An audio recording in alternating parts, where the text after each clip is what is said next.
షర్మిల తన అన్న మీద విమర్శించడంలో తప్పులేదు, అలాగే కాంగ్రెస్ అభ్యర్థిగా పోటీ చేయడంలోనూ తప్పులేదు, తన అన్నని ఓడించాలనుకోవడంలోనూ తప్పులేదు.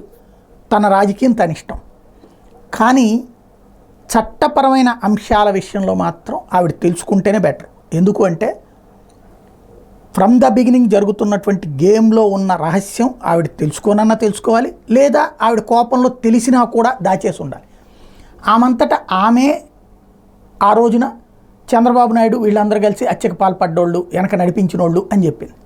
ఇప్పుడు ఆమె అట్లా కాదు, అది అవినాష్ రెడ్డే చేయించాడు అని చెప్తోంది.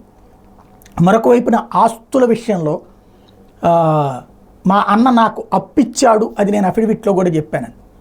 అప్పిచ్చాడు అంటే ఊరికినే 82 కోట్లు ఎవరన్నా ఫ్రీగా ఇచ్చేస్తారా? అప్పు ఇవ్వకపోతే ఏం స్వాధీనం చేసుకోవాలి? షర్మిల దగ్గర ఏముంది? ఏం తాకట్టు పెట్టింది అన్నకి? అంటే తాకట్టు పెట్టకుండా అప్పు ఎవరన్నా ఇస్తారా?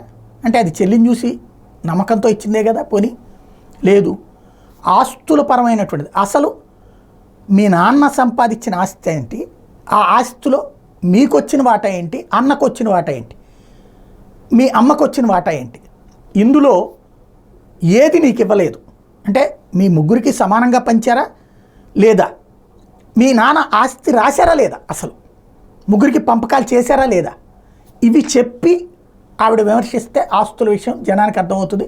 ఇప్పుడైనా చెప్తుందేమో చూద్దాం.